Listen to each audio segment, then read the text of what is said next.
Sad news today, nerd world. George Lucas has decided to stop making blockbusters. Say what you will. I know there's a lot of jokes in there, and I'm sure the internet is blown up with jokes. I will bite my tongue. I truly am sad. George Lucas is my hero. Can you imagine a world in film that does not include George Lucas? I can, but it's a very sad world because there's no Star Wars, there's no Indiana Jones, and there's no American Graffiti.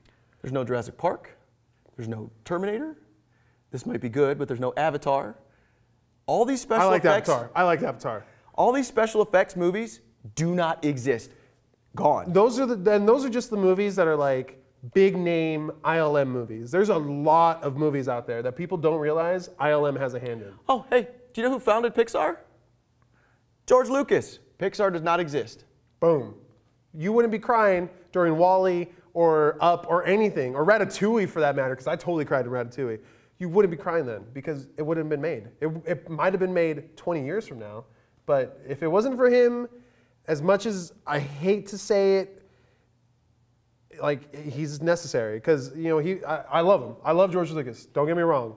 I love Star Wars. I love everything that he's ever like contributed, but really, he's kind of overrated sometimes. He's an amazing director. I think we can agree. He's overrated sometimes, though. I think we can agree that there was a lot of disappointment with the new Star Wars. Yes. The three that came out most recently, and the newest Indiana Jones. Okay, more than just the quality of the movies, I hate his handling of it. I mean, it's smart. It's freaking brilliant. He keeps all the merchandising rights. So no matter what, he gets money for it. That's smart as crap. And so I definitely tip my hat to him, but I also wag my finger because that's some bullcrap, dude. Because you can't expand on it without having his sole permission. I agree. But tell me a franchise that you can go to a theater on opening day when it's released and you can feel like a kid again. I remember going to see A Phantom Menace. None other than Star Wars. And sitting down in the theater and the Lucasfilm comes up and the credits, the scroll comes in. Man, I felt like a kid again. No matter what, no matter how many times I've seen Star Wars, if it's on a bigger screen, if it's a big, nice sound system, every time that Star Wars comes up, it's just like, oh, all right, we're on. The John Williams music, you do, and I don't, it's like a drug. I will go see the 3D coming out in February. Yeah, no, I want that drug. I totally talk crap about 3D all the time, and I've seen only one movie in 3D. I've seen two movies in 3D, Thor and Justin Bieber movie. I really want to see this. I've seen, I've seen the Justin Bieber movie. Whatever. I was with a girl. Sorry. I was with a girl. We got drunk. It was okay. It was cool. Whatever. Anyways. It's just kind of sad. He's not stopping directing at all. He's going to be directing his own like personal movies, a lot smaller in scale, like more visual, like showing his talent. A lot of people don't know that when he went to USC, this is what he did. He was a brilliant cinematographer, set up beautiful shots, great eye for the scene. Yeah, he never really was meant to make these big blockbusters. He went to school with like Ron Howard and Francis Ford Coppola and all these amazing directors that we know of now, and it was them kind of doing their own little thing, in fact, his first, helping each other out. First short film that actually he came out of USC with was THX 1138. Yeah. It was a short film Which you wouldn't have awesome sound systems if it wasn't for him as well. Very true. But it was visually beautiful. Francis Ford Coppola, in his first project with American Zoetrope, made an expanded version with Robert Duvall, which everybody has a better familiarity with, which didn't turn out so well in the studio system and almost bankrupt American Zoetrope. But again, it's visually beautiful.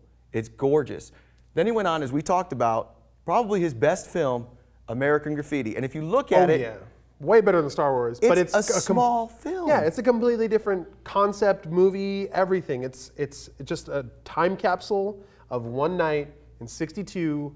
The last day of summer, of school, whatever, everyone's kind of moving on with their lives, deciding everything in one night. And it's just, it all comes together, and great actors, great young actors, Ron Howard and Harrison Ford and all these people, and you see his relationships build. And it's nice to see that movie, because later on in life, you see those characters come back and those people come back.